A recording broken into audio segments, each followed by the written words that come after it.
President Alivisados, Provost Baker, Deans, Board of Trustees, members of the faculty, family, and friends. Good morning, and congratulations, class of 2025.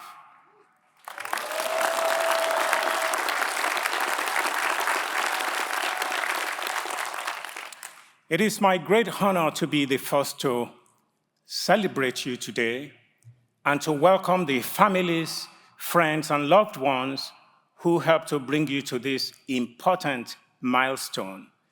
Please give yourselves a well-deserved round of applause.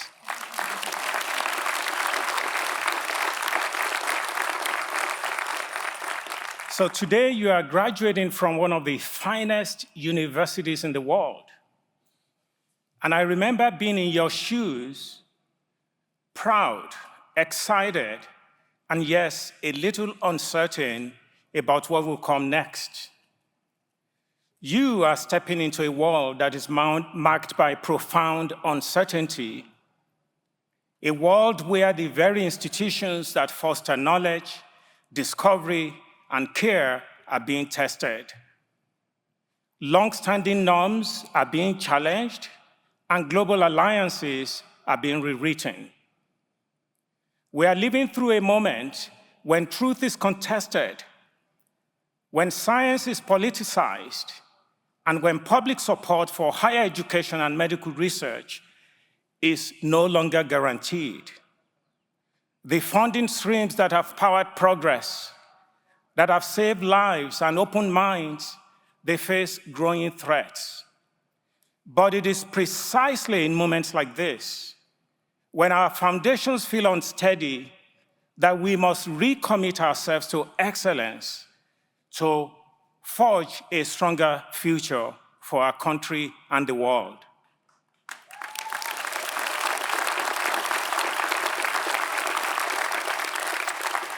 Right now, the world needs you. The world needs your voice, your vision, and your courage to become advocates, not just for what is, but for what could be. I'm sure sitting here today, you are probably thinking, what's next for me? How will I grow, and how will I contribute during such uncertain times? To answer this, I want to offer a few reflections from my own story and a question that I've often been asked many times. How did a kid born 6,000 miles away in Nigeria end up in Chicago, standing before you, having the privilege of leading one of the best cancer centers in the world?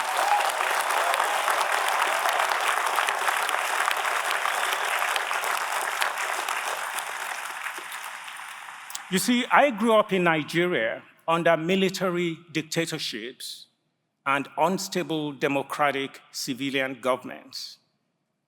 My mother was an elementary school teacher who watched over us with fierce love and high standards. My father was a respected high school principal who spent his days mentoring students and his nights reminding me that to whom much is given, much is expected. They taught me that no dream was too big and that true failure wasn't falling short, but failing to try. My parents' example of discipline and compassion, I think two universal principles that must be joined for both individual and society success, sparked a curiosity in me that will deepen once I entered medical school. It was in medical school where I took an elective course in immunology. My professor, a proud UChicago alum, believe it or not, UChicago alum, introduced us to the immune system's remarkable ability to defend the body. I was struck by the idea that our own immune cells could tell what belonged and what didn't, that the immune system could distinguish between friend and foe with such incredible precision. Bacteria, viruses, fungi, and other parasites are constantly trying to invade us. But our immune system can rapidly understand what, when, and how to attack versus what to protect. I didn't know it then, but that idea will become the foundation for my life's work. Over the next 17 years, I embarked on a nonlinear journey that ultimately led me to specialize in gynecologic oncology. My path in the United States began as a resident in obstetrics and gynecology at the Yale University School of Medicine. I was an international graduate trainee, international graduate trainee.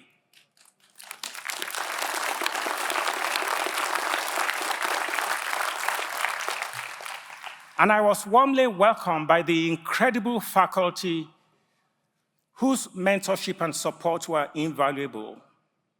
In one example, I was called to the office of my department chair, Dr. Fred Naftulin, to explore a very difficult research question in reproductive biology that could benefit women globally. So he called me to his office, and the question was very simple. Why does Southwest Nigeria have the highest rates of twin pregnancies in the world? In some parts of Southwest Nigeria, the frequency of twin deliveries is 1 in 25. 1 in 25 deliveries are twins. So as I immersed myself in this research question, the amazing experience allowed me not only to showcase my God-given talents, but really taught me and exemplified the United States leadership in tackling humanity's toughest challenges for the greater good. America welcoming me with open arms changed my life and empowered me to focus on making a difference for others and to reciprocate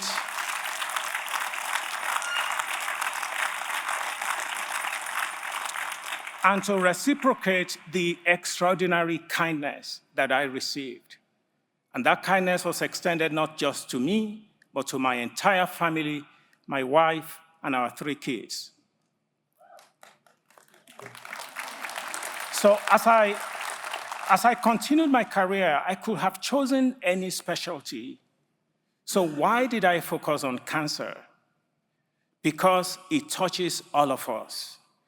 This year alone, 2 million Americans will be diagnosed with cancer, and that would be an estimated 600,000 deaths.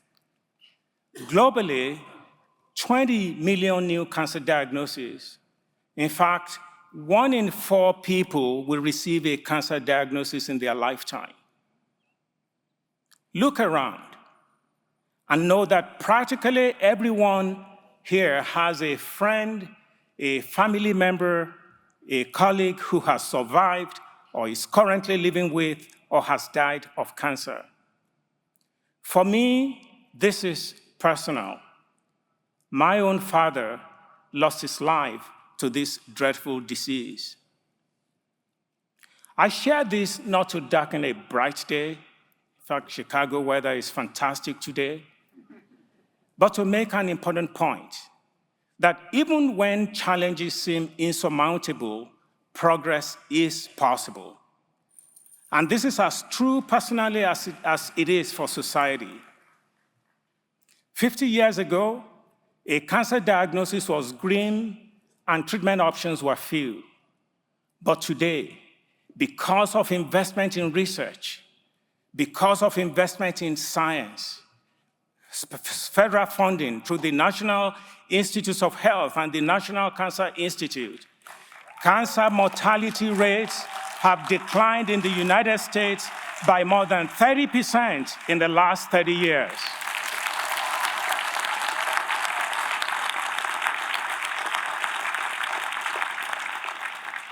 In year 2000, there were 8 million cancer survivors in the United States. Today, in 2025, there are 21.6 million survivors.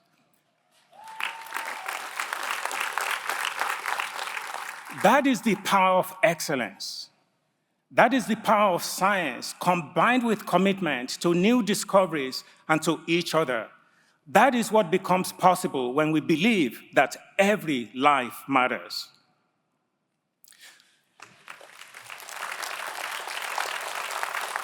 So what does it look like in practice? As a clinician, when I cared for patients with ovarian cancer, I always will celebrate with them as they completed their treatment and went into remission. But deep down, I also felt uneasy because there was an undeniable truth that there was a 70 to 80% chance that the cancer will return within the next 12 to 18 months. This unease drove me to ask bigger questions of myself. What more could I do to prolong remission or try and prevent relapse altogether? This unease made me to return to what had inspired me in my studies, which is the extraordinary ability of the immune system to identify and eliminate threats. And the questions were, could we train the immune system to target cancer? Could we use the body's own intelligence to prevent relapse? At the time, many doubted that this was possible.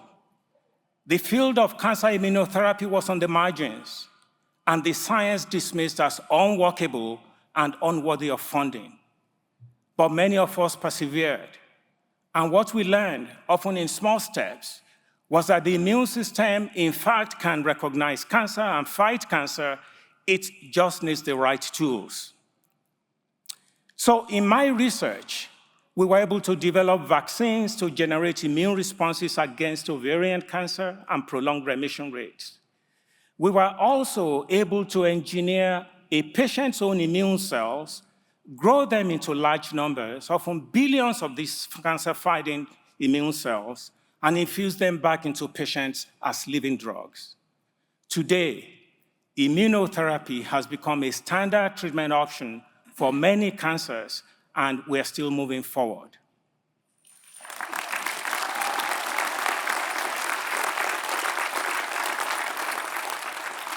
If there's one lesson I hope you remember from today, let it be this. When I faced a choice between accepting limits or pursuing new possibilities, I chose to push forward. This decision changed my life's trajectory, allowing me to grow not only as a doctor and a scientist, but as a human being. By relentlessly pursuing progress, we can free ourselves from past limitations. You have been shaped by a UChicago education that demands rigorous thought and bold inquiry. It doesn't promise that you will have all the answers, but it prepares you to ask the right questions and to keep asking. Graduation is just the beginning of your education. Your degree is not just a piece of paper, it is a license to keep learning, a license to keep growing, and a license to make a difference.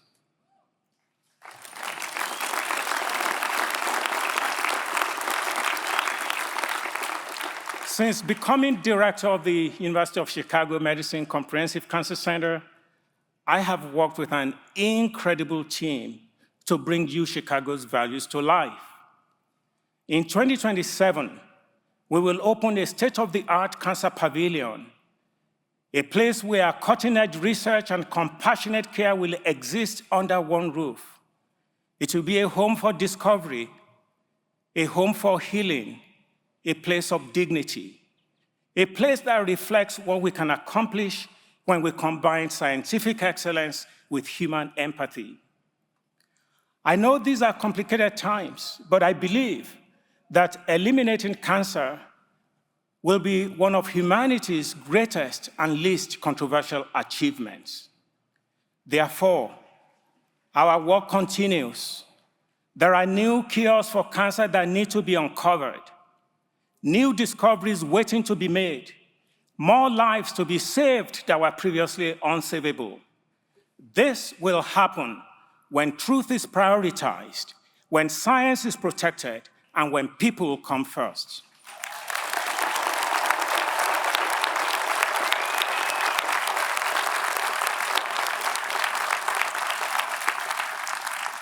I want to leave you with a quote from someone who has long inspired me, Winston Churchill.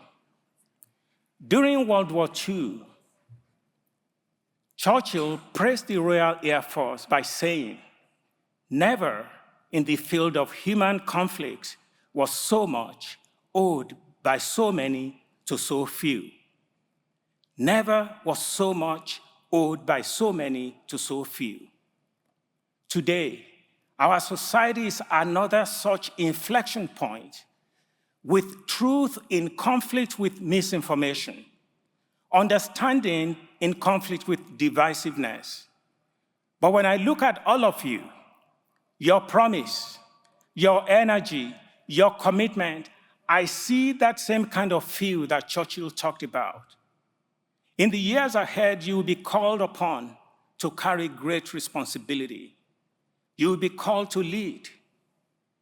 You'll be called to challenge what is and to reimagine what could be. You are the few, just like Churchill said, upon whom so much depends. As my father reminded me so many years ago, because so much has been given to you.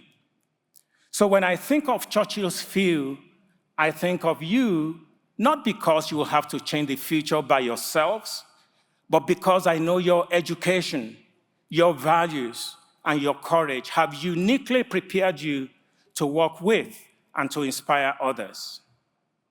So, class of 2025, you've earned your University of Chicago degrees, and it is my privilege to declare that we now hold our highest hopes for you. Go forth. You are unstoppable. Never hesitate to ask why. Follow your dreams, fulfill your commitments to humankind, and beat the odds. Together, you will make this country and the world a better place. Congratulations once again, class of 2025.